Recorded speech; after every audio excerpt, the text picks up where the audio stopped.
رونق سے بھرے ایک بڑے بازار کے عین درمیان جہاں دار چینی کی خوشبو اور تازہ روٹی کی مہک ہوا میں گلی رہتی تھی، ایک تاجر کی سب سے قیمتی دولت اس کی ساکھ ہوا کرتی تھی۔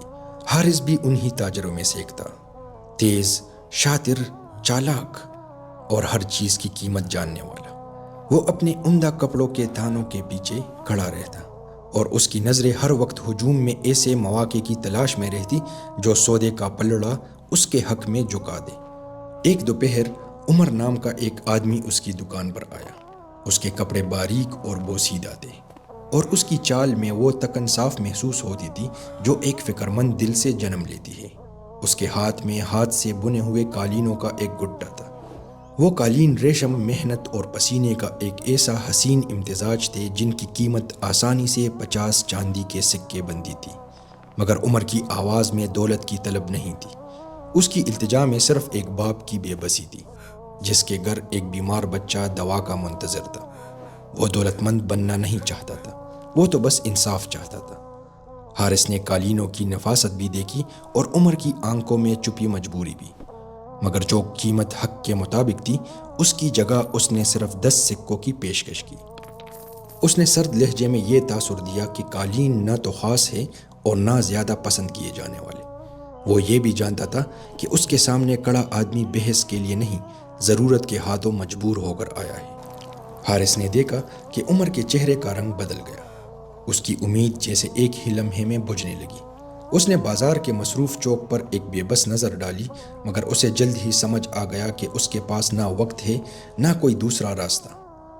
آخر کار کپکپاتے ہاتھوں سے اس نے چاندی کے وہ چند سکے قبول کر لیے اور اپنی محنت زندگی وہیں چھوڑ کر چل دیا۔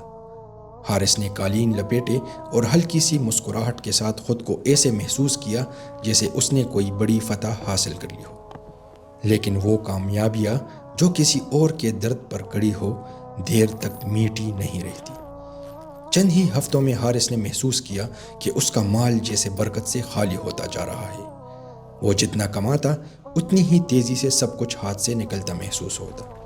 دکان کی الماریاں ٹوٹنے لگی، اس کا پسندیدہ گھوڑا بیمار پڑ گیا اور ایسے قرض سامنے آنے لگے جن کی اس نے کبھی توقع نہ کی تھی، جیسے ہر طرف سے خرچ کے دروازے کھل رہے ہو۔ وہ بیٹھ کر سکے گنتا تو تعداد بڑھتی دکھائی دیتی، مگر دل کے اندر ایک عجیب سی تنگی اور گھٹن بڑھتی جاتی۔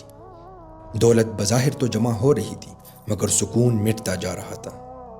ایک شام جب وہ اپنے دوست سلیم کے ساتھ بیٹھا ہوا تھا تو آخر اس نے اپنے دل پر پڑے اس بوجھ کا اعتراف کر لیا۔ سلیم خاموشی سے سنتا رہا، پھر اس نے وہ حقیقت بیان کی جسے حارث بہت پہلے بھول چکا تھا۔ اس نے سمجھایا کہ وہ نفع جو کسی مجبور انسان کے دل کو دبا کر کمایا جائے، وہ نفع بظاہر مال تو ہوتا ہے مگر اس میں جان نہیں ہوتی۔ اس نے حارث کو نبی کریم صلی اللہ علیہ وسلم کی وہ تعلیم یاد دلائی جس میں محتاج لوگوں کی مجبوری سے فائدہ اٹھانے سے بچنے کی تاکید کی گئی ہے۔ پھر اس نے نہایت سادہ مگر گہری بات کہی، برکت کے بغیر مال کارے پانی کی مانند ہوتا ہے، جتنا زیادہ پیا جائے پیاس اتنی ہی بڑھتی جاتی ہے۔ یہ الفاظ حارث کے دل میں اترتے چلے گئے۔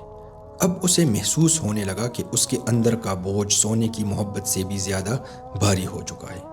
اگلی صبح اس نے اپنی دکان نہیں کھولی، اس کے بجائے وہ بازار کے ایک ایک گوشے میں عمر کو تلاش کرتا پھرنے لگا۔ آخر کار اسے ایک خاموش سی گلی میں وہ مل گیا جہاں وہ پھر سے محنت میں جتا ہوا تھا، اپنے گھر والوں کی ضرورتیں پوری کرنے کی کوشش میں پہلے کی طرح مصروف۔ اس لمحے حارث کے دل میں بہانے باقی نہیں رہے تھے۔ وہ عمر کے سامنے رکا اور سچی ندامت کے ساتھ باقی 40 چاندی کے سکے اس کے ہاتھوں میں رکھ دیے۔ اس نے اپنی غلطی تسلیم کی، اس نے یہ مان لیا کہ اس نے انصاف نہیں کیا تھا، اور پھر اس نے وہ چیز مانگی جو دولت خرید نہیں سکتی، معافی۔ عمر کی آنکھوں میں آنسو آ گئے اور اس نے شکر کے جذبات کے ساتھ دعا دی، اور عین اسی لمحے حارث نے اپنے اندر ایک عجیب سا ہلکا پن محسوس کیا، گویا اس کے کندھوں سے بوجھ اتر گیا ہو۔